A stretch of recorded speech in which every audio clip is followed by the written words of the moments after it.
Hey, everybody, welcome to the ArsenalVision Post-Match Podcast. We are proudly supported by Microsoft.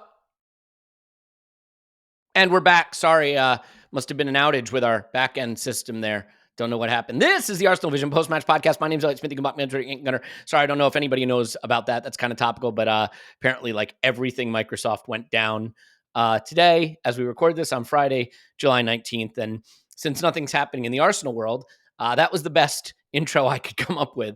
Couple of things. Stats Guy and Civilian came out last night over on Patreon, and it's a really fun chat about some transfery stuff that I think you'll really enjoy.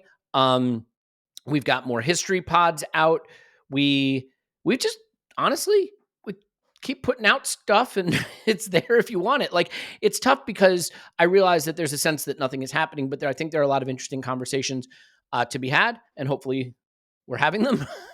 I'd like to think. We did a scouting video for Mikel Merino, and I think it's a really interesting one because I think typically what you want is to come away from something thinking someone's the greatest and they're going to change our world, or they're crap and we need to avoid them.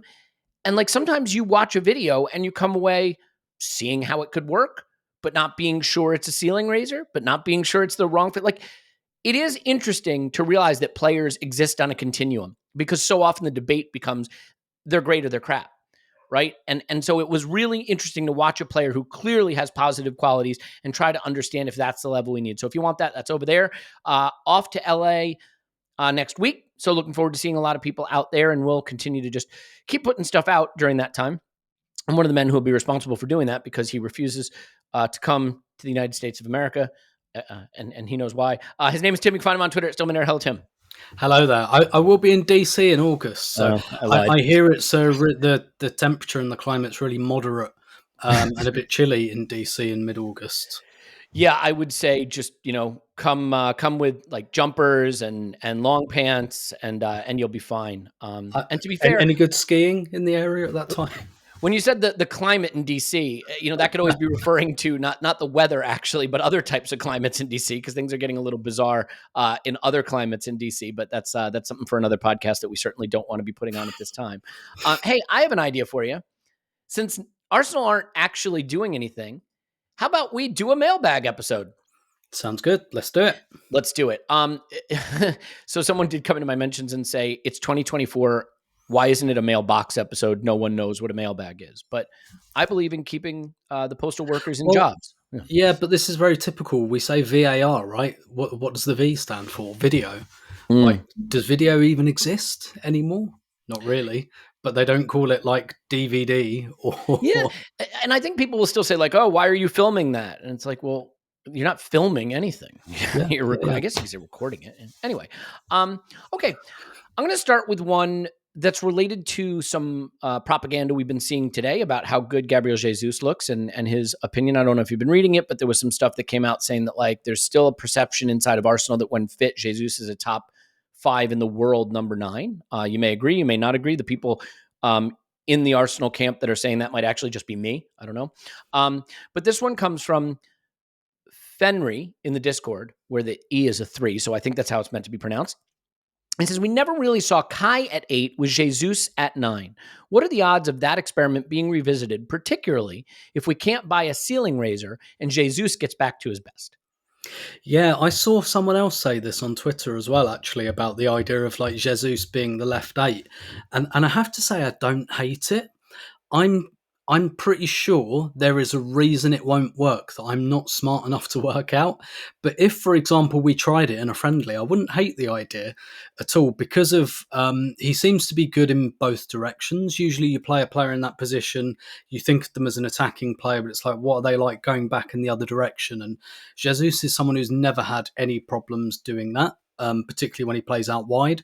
In fact, City tended to play him out wide in the biggest games where they weren't going to have 98% possession because of his ability to do that. So I think he's got the athletic profile in terms of going in both directions.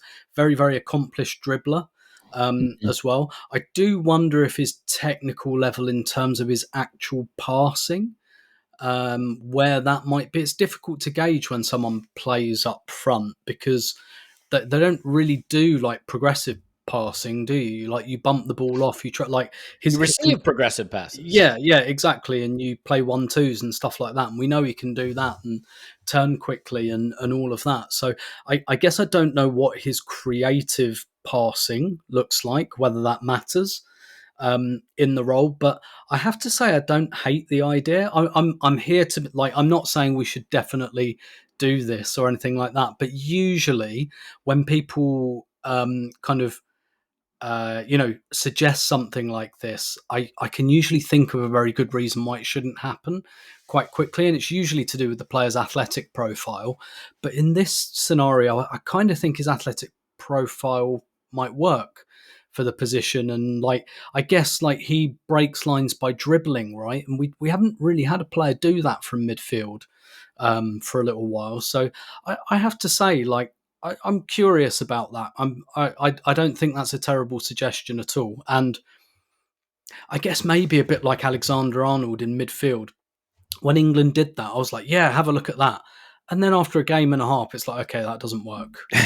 Like, but don't worry about it. Do you know what I mean? Nothing ventured, nothing gained. Like, I guess it might be a bit like that. I didn't foresee the issues of Alexander-Arnold playing in that position. They did quickly become apparent. So, maybe like, there are probably good reasons I can't think of, but I definitely like to see it.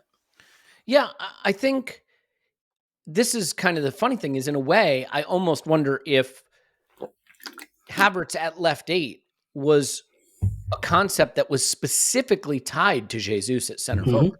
Them swapping and yeah, because Jesus loves to drop into the midfield, right? And he's very on the ball. He'll play a high volume of passes by center forward standards. He will dribble and beat guys, and he's a really good distributor. In fact, his expected assists per 90 are one of the strongest components of his sort of underlying metrics in his time in the Premier League and at center forward for Arsenal.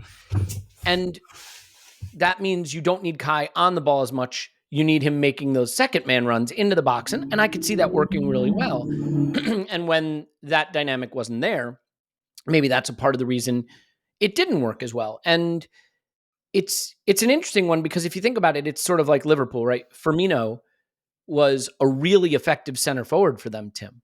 But he was a really effective center forward for them because what he did was really synergistic with what they had out wide, right? He wasn't there to score goals. And this is the funny thing with like online discourse, like, oh, everyone wants to tell us about center forwards that don't score goals. Tell me more about center. But like Liverpool are a great example. They were a dominant attack with a center forward who scored a few, but nobody thought Firmino's role was primarily to score goals. That works when things are going well at the club and when you have the right components around for that center forward to do the thing that they're intended to do. It doesn't work so well when those criteria aren't met. Mm-hmm. So I think it is an interesting one. And we actually got a question related to that. And I'm going to struggle to, here we go. And this is from Chifinho, who says, why do people forget that run of West Ham, Burnley, and Sheffield United had Havertz in midfield? It seems like the history of last season is being rewritten, that we were only any good with Jorginho in midfield and Havertz at 9. And so I wanted to tie those two together, Tim, because I'm wondering, I think we are looking at midfielders this summer, and I think there's a belief, by myself included, that we need to be looking at midfielders this summer. But does Mikel agree that Kai's done at 8? I think people look at that Villa game, the Villa home game, and say, that was it. He shouldn't have done it.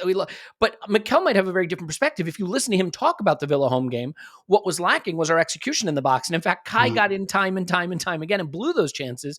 Otherwise, we probably win that game. If Trossard finishes an easy chance, we probably win that game. So I'm not convinced, and this may not make anybody happy, but I'm not convinced we're done seeing that. No, neither am I. And actually, that little run of games there, I mean, that's kind of what we're talking about with this potential kind of link up, right? Because in that run of games, it's actually very difficult to tell who was the centre forward between Trossard and Havertz, because it was very, very fluid between the two of them. And like you, when we signed Havertz, I did kind of think, oh, okay, like it's almost, I think I described it as like it's going to be like a false 9 partnership with Jesus, where when Jesus drops in, Havertz will go in behind and vice versa and give us a bit of versatility there. I don't think we saw that, But at the same time, it's so difficult to pass because did we see Gabriel Jesus really at all last season? Like, not really, I don't think. I mean, Mm. he was in the team at times, but I, I, I don't think at any point last season he had that surgery like a week before the season, and he Yeah. only missed the first few weeks. But I just don't think I don't think we've seen Jesus since the World Cup basically at all. So I find it difficult to kind of judge his body of work since then. And I do like I wouldn't sit here and tell you that I think that what I was thinking this time last year about Jesus and Havertz kind of having that bit of a partnership going. I wouldn't sit here and tell you I didn't think that I thought that didn't work somehow. I just think circumstances meant we couldn't really see it. And to the original question, like, yeah, maybe you can flip it a little bit. Maybe it can be that it's like Havertz and Jesus a bit behind, but in reality they're always kind of swapping over in the way that Trossard and Havertz were, because we saw combinations of Trossard and Havertz earlier in the season that didn't really work. That Fulham home game comes to mind at the beginning of the season where Trossard Yep. comes off after 45 minutes. Havertz sits out the next few games after that. He's so bad. But like clearly that's not comparable with what we have now, because things have changed and the understanding has grown since then. So I definitely think between Jesus and Havertz that can happen. And the reality is, with the way the market is, we might have to bank quite a bit on the idea of Jesus coming back, if not to the absolute like August 2022. Oh my God, this guy's changed our world. Like if he can just have a big contribution, like that will make a hell of a lot of difference. Yeah, I think that's absolutely right. Let's do a quick hitter one. We'll bounce between transfer ones because they're mostly transfer, and then others that are just a little more either tactical or silly. This one I think falls into the fantasy realm, but I always like to do a few of these. This is from Bongi at tricky_reds93 on Twitter. Who would you like to play the left eight from the Emirates era? Ooh, Aaron Ramsey comes to mind. I think quite strong.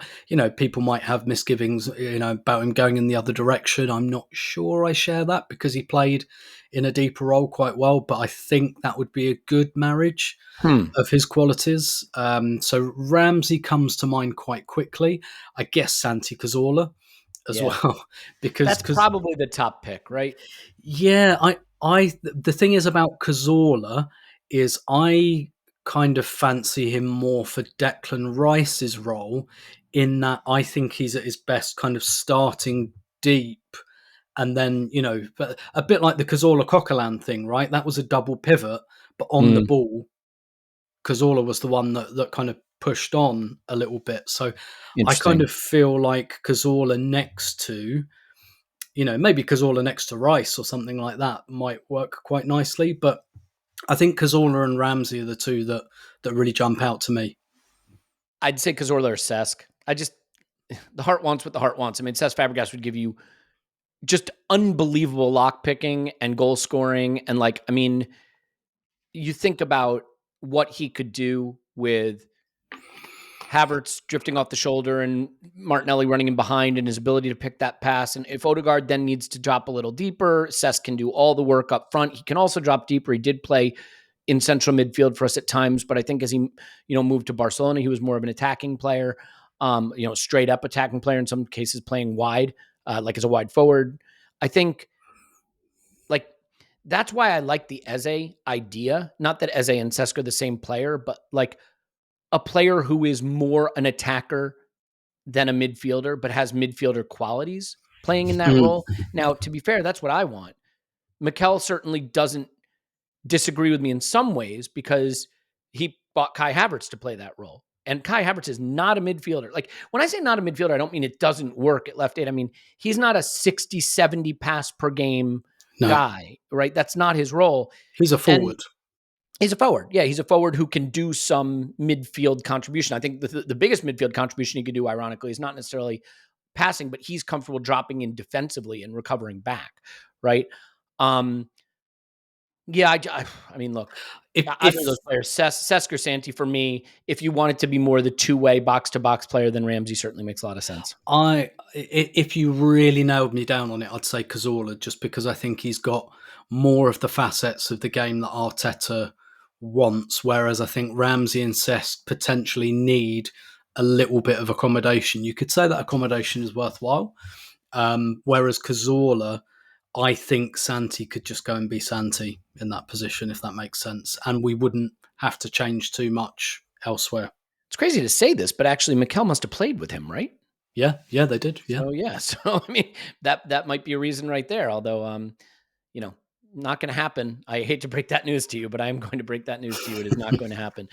Tim from Simon said it best on Twitter. What one position will Timber play the most in the upcoming season? And if we reach the Champions League final, listen, this negative Nelly, when we reach the Champions League final with a fully fit squad, would he start? If so, instead of who? So first of all, let's start with the one that actually is relevant for now. We can worry about the Yeah. Champions League final in May. What one position will Timber play the most in the upcoming season? Yeah, I really don't know. I guess at the moment I'd have to say left back because that's the most open of the positions, but I don't know how much longer it's going to be because I do think Calafiori will probably get done. And therefore it makes it really difficult because like White, Gabriel, Saliba, I mean, the real answer is whoever is the least fit of those three players. Because I think he's probably in a position where he'd come in for whoever of those three players. If they pick up a long term injury, I'm sure he's the guy that kind of comes in. I guess I will guess at right back at the moment on the basis that Ben White can't or won't play this much football again next season. Mm. Yeah, I think that's entirely possible.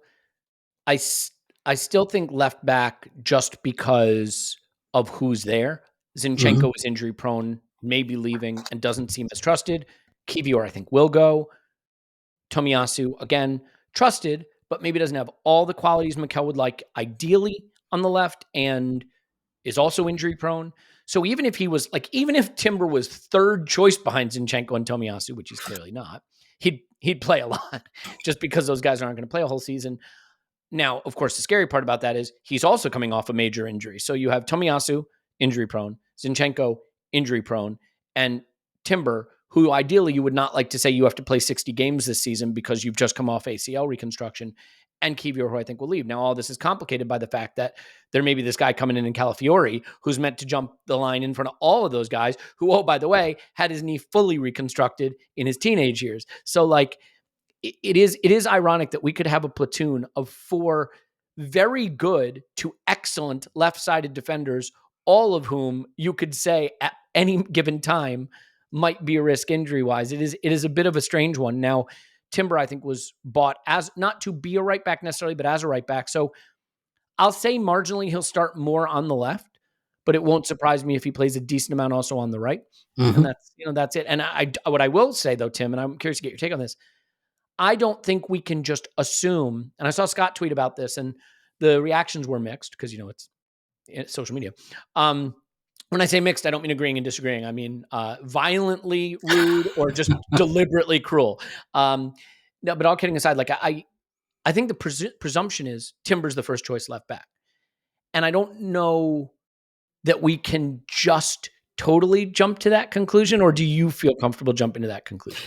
No, I don't. Yeah, I still think there's a lot of mystery around Timber. I mean, essentially, his only two Arsenal appearances have been at left back, but they amount to no. He came on at right back, didn't he? In the yeah. So Yeah. Mm-hmm. it's kind of shrouded in quite a lot of mystery.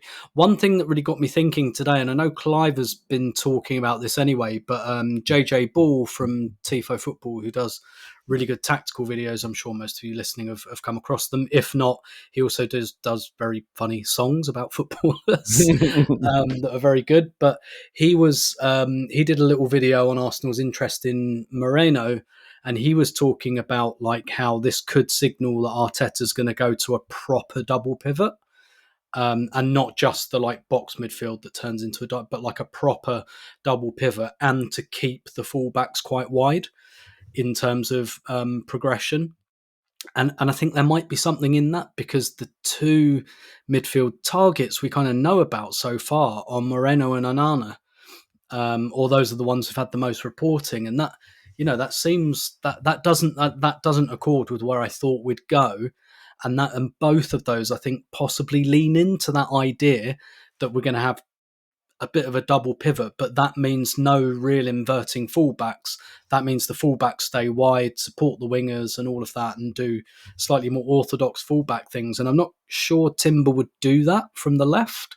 I think he's more of an inverting presence from there. So I don't know. Look, ultimately, I think Arteta wants to be able to play a few different ways. And we saw the benefit of that last season, right? We pivoted mid-season and did something a bit different. And we're going to need to be able to do that. But I wouldn't be surprised if in Arteta's head, he's thinking, okay, we basically had two ways we played last season. I want three, maybe four. And that's what I think complicates all of this with questions like this, because I think the actual truth is that we'll see a lot of different players, we'll see a lot of the same players doing slightly different things in different roles. I think that's probably what Arteta wants to move to. Yeah, I think that's probably right as well. Let's move on to another quick take here. Arsenal_takes at takes_Arsenal, which is, after all, what we're all here for, some takes. What do you think is more likely, Arsenal being better or Manchester City being worse next season?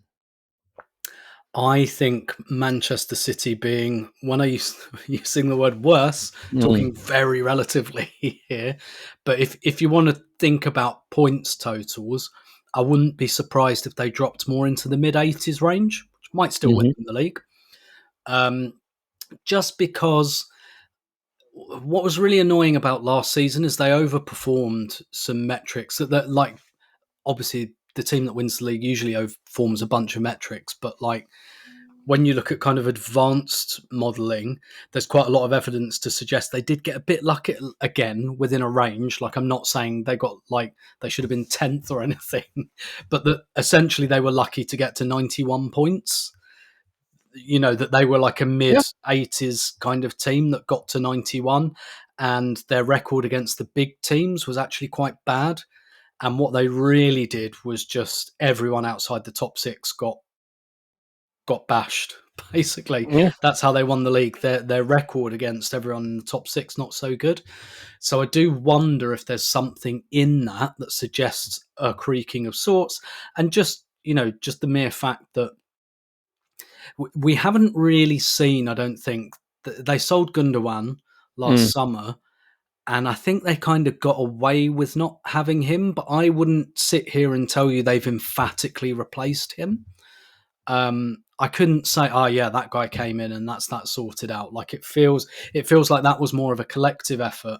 And just De Bruyne's another year older, and his hamstrings are another year older. I don't know. Like I'm not predicting an enormous drop off here, but I wouldn't be surprised if they were 5 or 6 points back from what they were this season. I think that's more likely. Yeah. I think it's this simple. I'm going to go with like the most boring answer possible. It's always less likely that you're going to have more than an 89-point season, and always more likely that you're going to have less than a 90-point season. Even Manchester City. So I think it is more likely on a points basis that City will be worse than Arsenal will be better. I mean, we might both be worse. We might both be worse and still win the title. I mean, you could win the title with 86 points, you know? You can win the title with 84 points. You win the title with 82 points. As it turns out, you can win the title with 68 points. There is no point total that guarantees you the title, just as there is no point total that guarantees you're out of the title, because it just depends on how the season goes. And like, I do think that seasons are weird coming out of international tournament summers, especially early parts of seasons. What if Rodri can't hold up? City have no replacement for Rodri. I think Declan Rice was, as crazy as it sounds, a guy who would have played a bit for City, but been a guy who lets them not have to play Rodri all the time. Because as you see, City can't win when they don't play Rodri, right? So I think he'd have been the Gundogan replacement. I think interesting. Pep probably saw in Rice what we took a few months to see, which is probably that he's not a lone six, because he's not your primary passer. Yeah. And I strongly suspect Pep thought I'll play him next to Rodri and give him a bit more of a box-to-box role. Okay, this one comes from Loey133 on the Discord. On an average day, how many cats do you think you could reasonably carry? I have. There's a picture of myself when I was about 3 or 4 years old. I grew up in like we always had two cats, and there is a picture of me when I'm about 3 or 4 years old with both cats, uh, under my arms, by their necks. Why my mum stopped to take a photo of this rather than Save the cats. retrieving the cats, I've no idea. They both lived long and full lives. Don't worry, I didn't like throttle them or anything.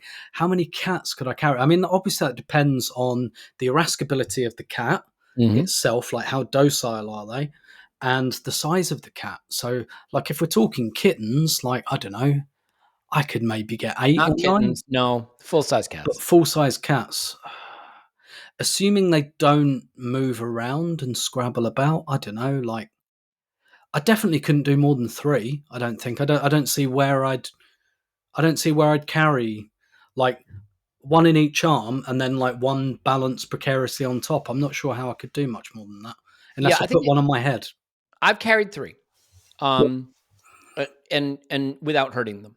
I would say it like this: the amount of cats you can reasonably carry depends on whether you have any humanitarian instincts and care about the well-being of the cats, right?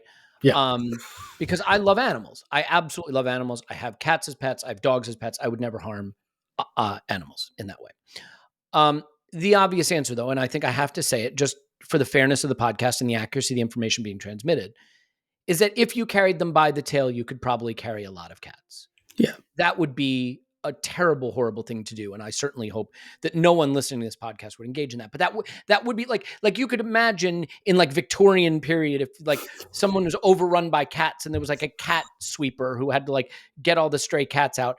A person engaged in that task might carry them thusly, but I would hope that no one in present era society would I do guess such. what about the way vets carry them by the scruff of the neck? Like, could Well, you that's how get the more moms than carry them. one? Yeah, I yeah, think yeah. it'd be hard to grab multiple scruffs Yeah, unless you have like yeah, huge hands. yeah. I have hands that are, I would say, a standard size, but I mean, there are certain politicians right now that have different ideas about hand sizes, and we can get into that another time. I think the point is 3 cats feels like the answer here Yeah. without engaging in nefarious activities. Okay, I got some good ones here that are not related to cats. TG11110 asks, party rumors appear to be dying down. Does this change our focus for transfer targets? And then goes on to ask about the mystery German that's been mooted. So let's do party first. Let's do mystery German next. Party rumors. This is an interesting one. I went into the summer, I think, presuming we will find an exit for him and he will find an exit from us. Well, we're now less than a week away from our first major preseason game, and that hasn't happened, and he's training with the team. So what about party rumors dying down? Does that change plans for this summer? Probably. Yeah. It sounds like a very kind of one in, one out kind of policy, which I think makes some sense overall. But yeah, I was always dubious about other than Saudi Arabia, where like, where's this guy going to go? Really, like who else is going to take on someone with Thomas Partey's wages, injury history, etc., and all the rest of it. So I was always a bit dubious about how easy that might be. And if it does happen, it does feel a little bit end of the windowy. So yeah, I think it has to, because I think if we sell him tomorrow, we will buy another like passing central midfielder, the types of which that you and I think are quite interested in. I think that would happen very quickly afterwards. Without it, I don't really know what happens there, and it does kind of sound like Moreno, for example, sounds a bit more like a slightly cut price option, and I wonder if that is a little bit of us cutting our cloth a little bit. So this is the interesting thing. This is why transfers. I think I make this mistake, and I want to be clear. I think a lot of people make this mistake, and I want to be cognizant that I make it, right, and be self-reflective. Tim, you can have an approach that you use, a framework for thinking about transfers, but it has to be a loose framework. And what I mean is, There are certain ages of players that you may or may not want to target in a transfer market. And I think you need to apply that framework loosely, not strictly. And the best example I can give you of this is Granit Xhaka is just about a year older than Thomas Partey. Granit Xhaka's new contract worked out great for us. We got great money for him in the market. He worked out great for Bayern. That's been, I would say, a phenomenal success for both clubs. Thomas Partey has not held up. His body does not look like it's in the shape it needs to be. And I don't feel confident that he's ready to face a Premier League and Champions League season again at the top level. And he's a year younger than Xhaka. So you can't just go into buying 28-year-olds or 27-year-olds with like a strict framework of, well, they're going to be unusable by the time they hit 30. They could be Granit Xhaka. They could be Thomas Partey. You just want to be cognizant of the overall curve, the overall cluster of players in a similar position, and be thoughtful about that when you go into it. And Mikel Merino might be a great example of that, right? Because he's 28. If you were to buy him now, give him a 5-year deal, you may be in a Partey-esque situation with him at the tail end of that deal, or you may be in a Xhaka-esque situation. You don't know. You need to be thoughtful about it. Yeah, go ahead. But then, like, that kind of depends on the price because, like I said the other day, Jorginho and Trossard were quite cheap transfers. Partey was not. No. Partey, was he our record signing when we made that? And I think it was a release clause, so we paid it all up front. Like, no, because Pepe was still... of course. £72 million Pepe. But, him. Yeah. So, like, but it was still like, and look, we got a lot of kickback for doing that podcast when we signed him, kind of saying the thing is about signing 28-year-olds, like you're not selling them, basically. Like they have to work and they have to work for the duration of the contract. There is not a world in which Thomas Partey has managed that. I'm afraid. So, I think our kind of skepticism was well founded. It's different if you pay like 20 million for them, like Trossard will almost certainly stay until the end of his contract, and unless in the last year of that contract he is a total unusable bust, that will be fine. That will be absolutely fine because he'll have done the job. He's reasonable wage, reasonable transfer. If in the last year he's a bit part player, that's kind of fine. It'll only be if he's complete bust will that not be a sensible transfer. Whereas Partey, when you pay that kind of money and that kind of salary, it has to work for the whole thing because you've got that guy for the length of the contract. I think that's where it's slightly different. Whereas Moreno, for me, would probably represent more of a Jorginho, Trossard style signing. Mm-hmm. I'd modulate that slightly for me just to say that there are things that are your fault and things that are not your fault as a club. For example, Thomas Partey minutes were somewhat managed at Atleti, which is not something that's talked about a lot, but he did not have injury issues. Had Thomas Partey stayed fit for 38 games for the first 2 seasons he was at Arsenal or 3 seasons he was at Arsenal, those could have been very different outcomes. Like if he played 30 games last season at the top level, that might have been the difference.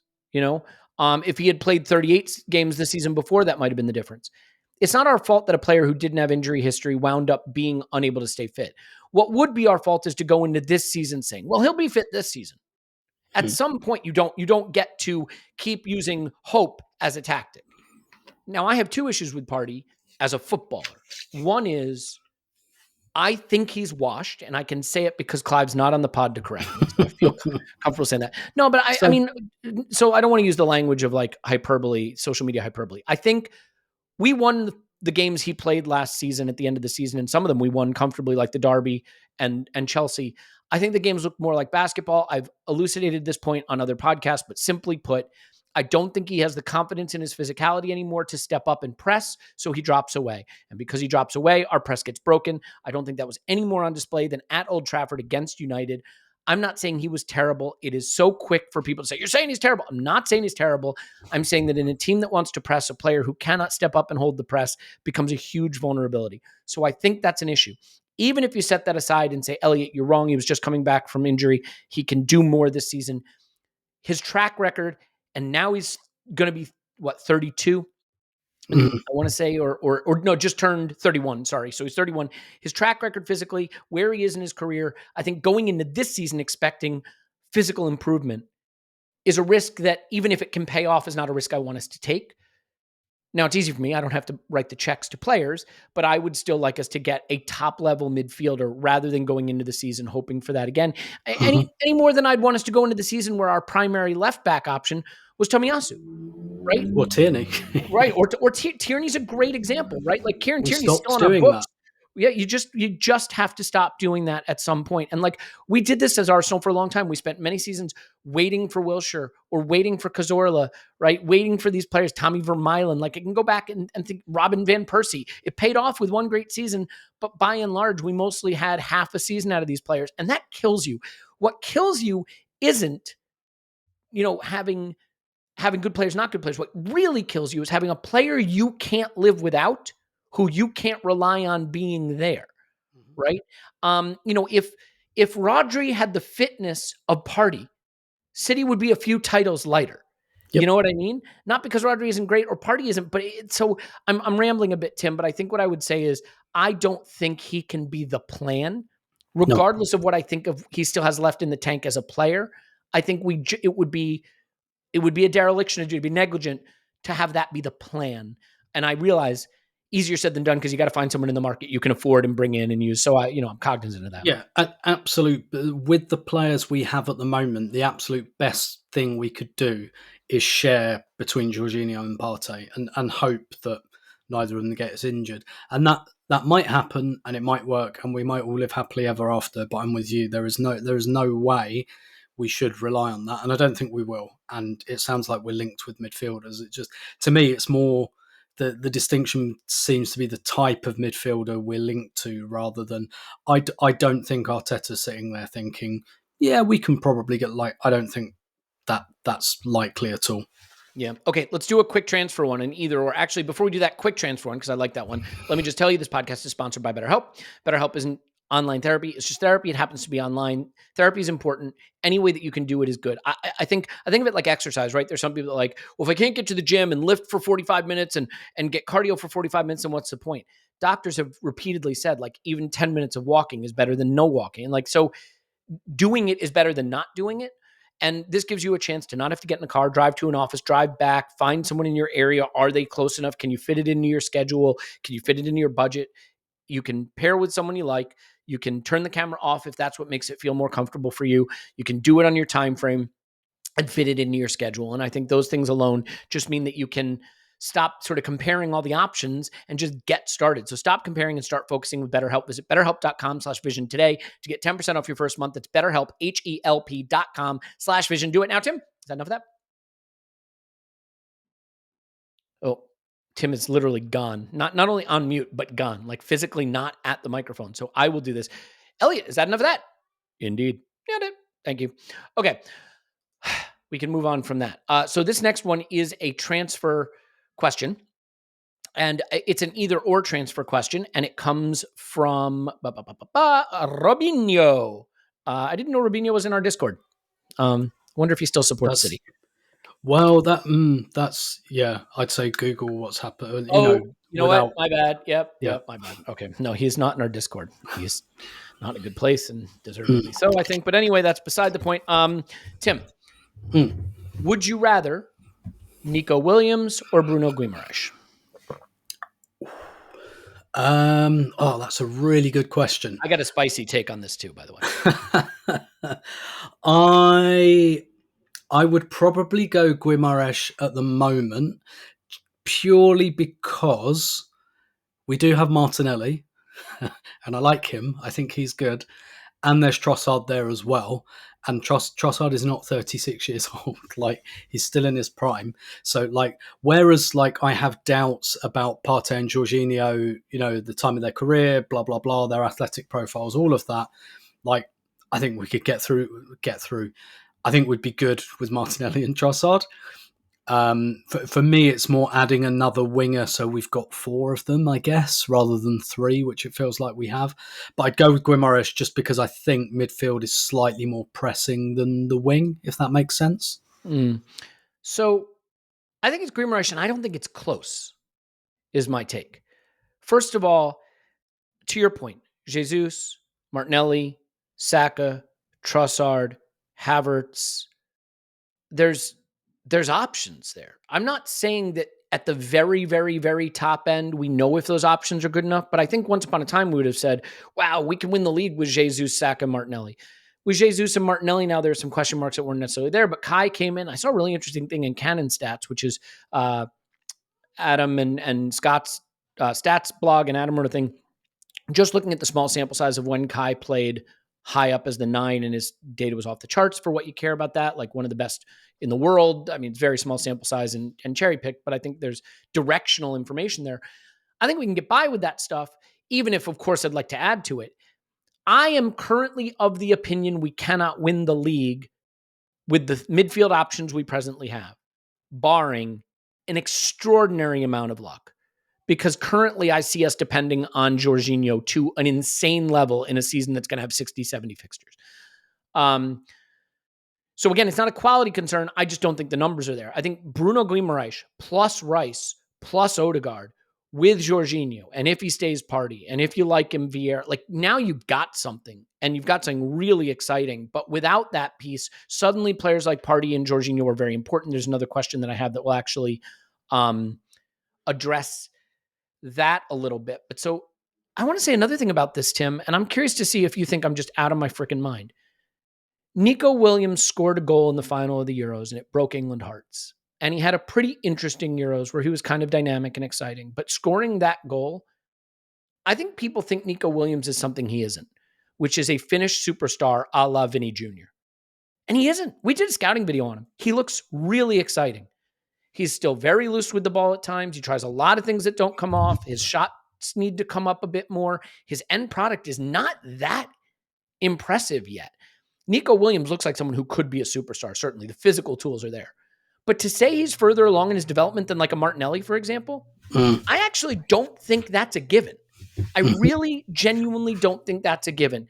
And like, I do think it is a case of a very traditional case of a guy flashing some talent in an international tournament and scoring a goal you remember, a la like James Rodriguez in the World Cup, and saying, this is the guy. Now, I want to be clear. I see top-end talent in Nico Williams, and he has done some good things already in his career. I'm not trying to diminish that. But he's being talked about, I think, at a level that is beyond where he is currently. So it's not me saying he's crap and people think he's great. It's me saying I think he's very, very good with a bright future, and people are talking about him like he's Salah now or something, or Saka now, and he isn't. You know? Yeah. See, and that's the thing. I wouldn't see him at this point in time as like, oh, that guy goes straight into our first 11 and improves it title type play. Yeah. I see that as now we've got 4 good wingers. As opposed to 3. That's much more how I would see that, and someone with potential and good raw materials and all of that. But like, if let's say we signed Nico Williams today and everyone comes back fit for the first day of the season, I don't think he starts against Wolves. Not because he's like not good enough or anything, but I think there would be like an adaptation time, and like at this moment in time, Trossard would start against Wolves ahead of Nico Williams. That makes sense. So then this is the question then, if we are going for Guimaraes instead of Nico Williams, if we went for Nico Williams instead of Guimaraes, then MTB525's question comes into play. Can someone explain to me, a dummy, also to me, a dummy, why Zinchenko couldn't be used as a ball progressing 6 that we need? Plays in midfield for Ukraine, has similar attributes to a player we already use there in Jorginho. That's his words, not mine, of course. And one with whom we've been linked, Kimmich, who has also mostly been deployed as a fullback recently.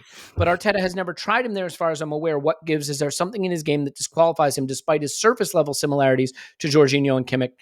This is, look, as long as I've been an Arsenal fan, there's been someone who plays some position, usually defensive, that should be moved to 6. It's usually a center back. Tommy Vermaelen is the classic one that I remember. But there was always some 4 who should be a 6, or some 2 should be a 6.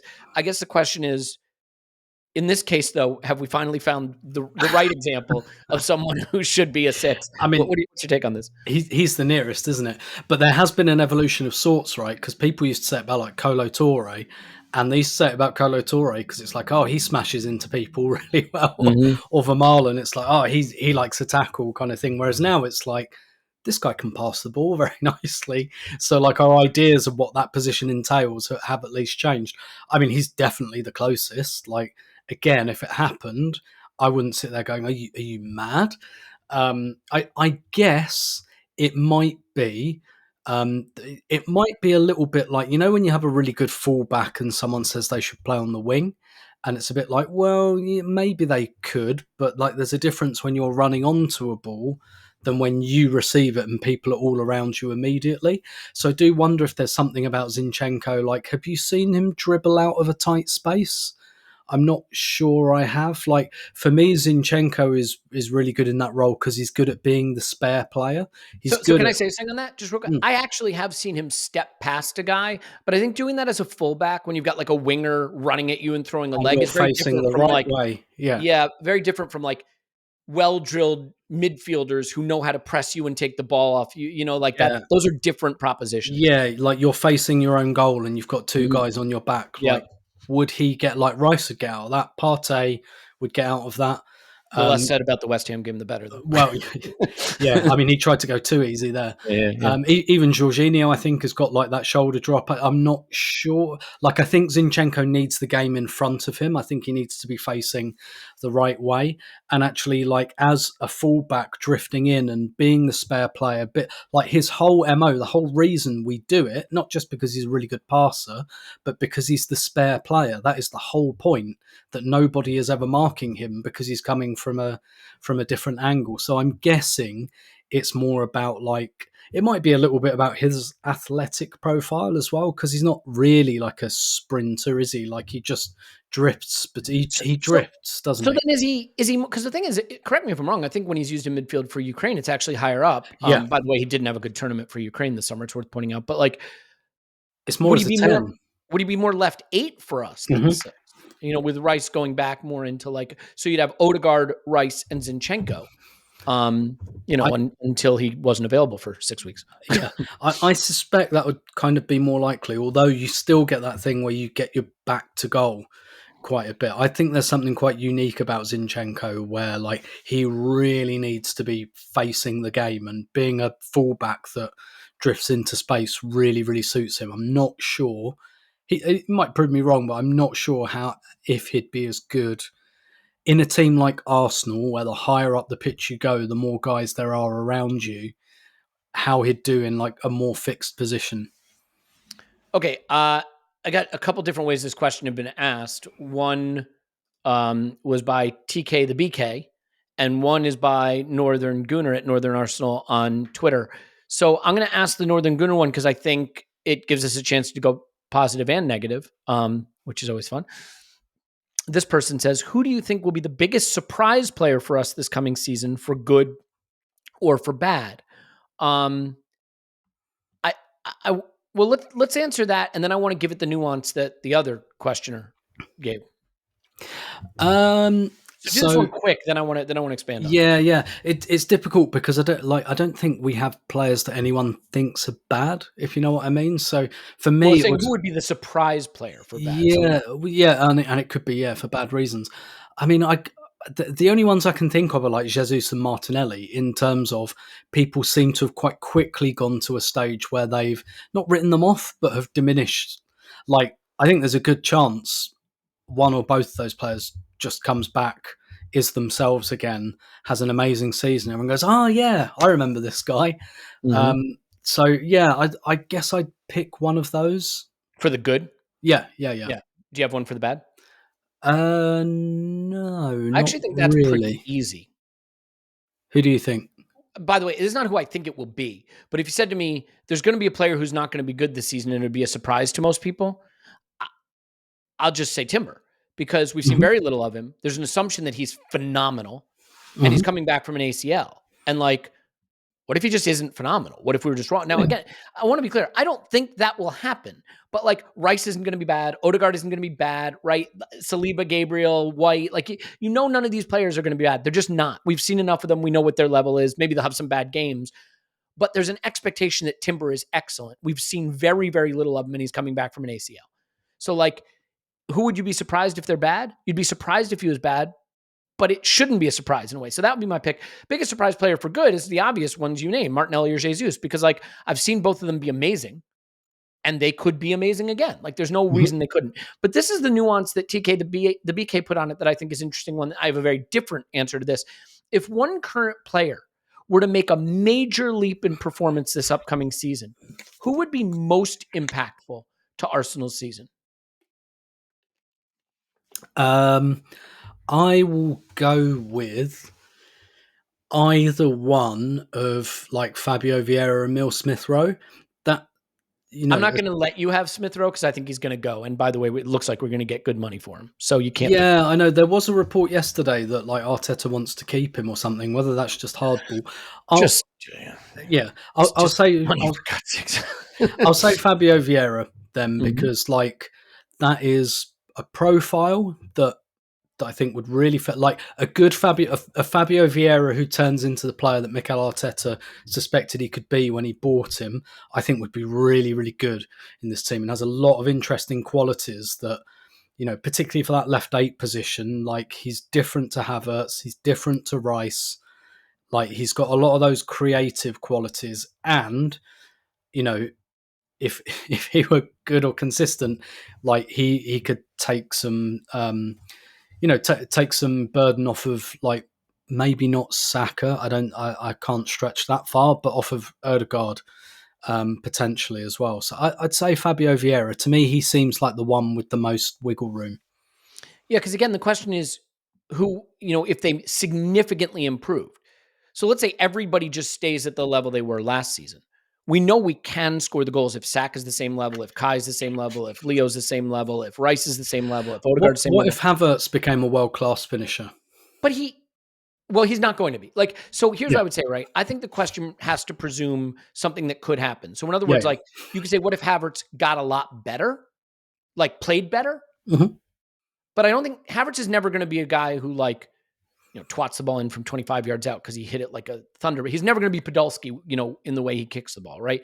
Now you could say, what if Havertz just played better? But I don't know that you could play much better than he did for the run-in. I think, Tim, I'm going to get you back. I think your pick is the only correct pick because we've already discussed that midfield is the area where we have concerns. And we know that left 8 is a position that at this present moment, I don't think we have the perfect fit for left 8. A Fabio Vieira who makes as the question asked, major improvement to like starter level at Arsenal becomes really interesting. This is the guy, the season before we bought him, his 21-year-old season at Porto, had 17 goals and assists at 21 in 15 starts. So 1,300 minutes, he was averaging 1.15 goals and assists per 90. All right. His output was electrifying. Now, look, he played 300 minutes last season, so it's shameless what I'm about to do. But his XG plus XA led our team last season in his 300 minutes. The season before, when he played 500 minutes, it was up near the top anyway. I think this is a player who has real goals and assists in him. Whether he's physically strong enough, you look at his body and you say he just can't hold up. But I look at Lamine Yamal. Does his body look like it should hold up? I look at some of the players that have played for City in that role. Gundogan, does he look like, I'm not going to get into Paul's, he's knotted wood, carved out of wood thing, whatever. David Silva. David Silva's a great example, right? So look, am I saying I think it will happen? I don't know that I think it will happen, unfortunately. And I think he just hasn't been able to stay fit. But I do think that a fit and firing Vieira, and we did a scouting video on him, and Clive and I were like, ooh, there's something here. He is just turned 24. If he can get fit and do any of the stuff that we think is in his game, I think that becomes a very valuable thing for us to have. So that may be a lot of wish casting, but I don't think we need a major step up from any of our. I mean, look, we need Jesus and Martinelli to play better. Those would be the other options, I think. But we can score 90 goals without that. Can the midfield hold together? Well, if Fabio Vieira is really, really good, then that's a game changer for me, I think. So, yeah, totally agree. And I might just go out on a limb, and when we do our preseason predictions, I might just make him breakout player, hoping to will it into existence. All right, Tim, let's get let's put our whiskers on here and become warriors. Griffs Fly Together says, how worried are you? This is from Discord. How worried are you about the lack of movement on both ends of the transfer market while other teams are making deals, albeit some of those deals are questionable, he says, and I agree. So how worried are you at this point? Like, I look, let's just be clear. We haven't done any business yet. So, and the season is getting close enough that it's scary. So how worried are you? So I kind of always expected this because of the tournament situation and the PSR situation. Basically means transfer window opened on July the 1st. I guess I will look at who I consider certainly last season Arsenal's rivals to be. Who have Manchester City bought? They bought a guy from themselves in Savinho. That's handy if you can do it. Yeah, yeah. We should just sell ourselves an awesome player. Can we buy Rice from ourselves? And what have Liverpool done? Not really sure. So, like, those top end teams haven't really done an awful lot yet. And I think that probably tells you something both about the profile of player that teams like that will really need. Like, like United have bought a couple of young players that look interesting, but they're shit. So, like, first of all, the ceiling's lower, and also, like, and we've been there very, very recently. When you're crap, like, any young signing just looks like manna from heaven, right? It's like, oh my god, this is how we get out of this. This is our ticket out of here type thing. That's not the situation we're in. So I think there's been quite a lot of PSR related activity. I'm not sure how much has happened since July the 1st, but I guess my question would be, and I guess this would go around Europe as well, what have the elite teams done so far? Like Mbappe was done 8 years ago or something. Like, that to me, like, if Man City had bought 4 players and Liverpool had bought 3 and Bayern Munich had bought 3, do you know what I mean? I'd probably be a little bit more, why aren't we in there? But I think there's something about the market. I think there's something about PSR. There's something about tournaments. It is also clear we're not doing nothing behind the scenes. We have serious links to a few players. So if I thought that Arsenal thought this will do for next season, I'd be worried. I don't think they think that. So I'm not worried because basically I'm certain stuff is going to happen. Yeah. I think, look, it is, I don't think there's, look, the window closes at the end of August. And I think we have to be accepting of the fact that with the tournaments, it may not be realistic to get all the business done before the season starts. It is made more complicated by the fact that we obviously have quite a difficult start to the season, but we also have a very good team. And this relates to something Clive and I talked about on this pod, and I know we talked with Andrew on the Arscast about too, which is if we sign no one, literally not a single player, we still have an excellent team that will finish first or second. Okay? If we sign no one. I mean, barring like Rice, Odegaard, and Saliba crash into each other in training and all miss 20 games. Like, we're going to finish first or second with no signings. Okay? I know that there is a culture now of you have to win the transfer market to win the league. That simply isn't true. And I'm struggling. I mean, did City sign a player that really made the difference last summer? I guess Gvardiol was important in the run-in, but like, nominally, Kovacic, Nunez. I mean, like they had players that contributed, but the core of their team looked very similar, essentially, for most of the season. Like when Kovacic played instead of Rodri, they didn't win. Nunez didn't play at all. Gvardiol took till the very, very end of the season to play. And like, you can't convince me that if they're playing someone other than Gvardiol, they don't win those games. I guess my point is, if we make no signings, we're going to finish first or second. Making signings will help us finish first instead of second. That's my prediction. And so I am concerned that we're not doing anything yet because I'd like players who are coming to be in time to be ready. I think learning Mikel's system is hard, but I also don't think that they have to be in now for this, for this to work. So, Tim, is there, to your point also, like when you look around at the business being done, it feels more mid-tier. This is what I find interesting about like United's strategy. Maybe it's because I was brought up on Ferguson's United, right? Like, but can I ask you a question as an English person? Like, I find myself saying Sir Alex Ferguson because I feel like I'm supposed to say that. Like, do I have to say that? I don't have to say that. Right? Okay, I can just call him Fergie. Okay. I don't know why I feel the need to show deference to the guy, but like, I want to be on the right side of protocol. So Ferguson would just buy the best player. That's what he would do. He'd buy the best player in the Premier League and go on and dominate the league. Manchester United have tried to spend big in the past on stars and it's failed. And I feel like the lesson they learned from that is let's buy mid-tier talent and hope it evolves into stars. And like you're Manchester United. The whole point of being Manchester United is you can buy the ready-made players. You just bought the wrong ones in the past. Yep. Like Fergie would have bought Oli Watkins, right? Fergie would have bought Declan Rice. You would have bought Declan Rice, yeah. And so when I look at what they're doing, like, yeah, you can be like, they're doing all this business, but like Xerxes isn't ready to be a star for a title-winning United. Hoyland isn't ready to be a star for a title-winning United. Ugarte? Yeah.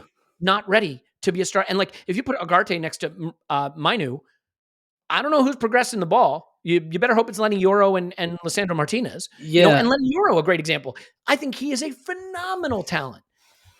Do I think he can come in and start in the Premier League as a center back? I mean, I guess anything's possible, but I don't think so. So there's been movement, but I feel like there's been movement in the tier of players that we probably are past looking at this point, if that makes sense. Yeah, absolutely. I think with United as well, what you've got, the way I always think of United is they do things for optics all the time, whether at the moment, like for the last, whether it's by the big player, by Jadon Sancho. Do you need Jadon Sancho? It turns out you've actually got quite a lot of people in his position. This might not work, but it's like Jadon Sancho, he's the big player.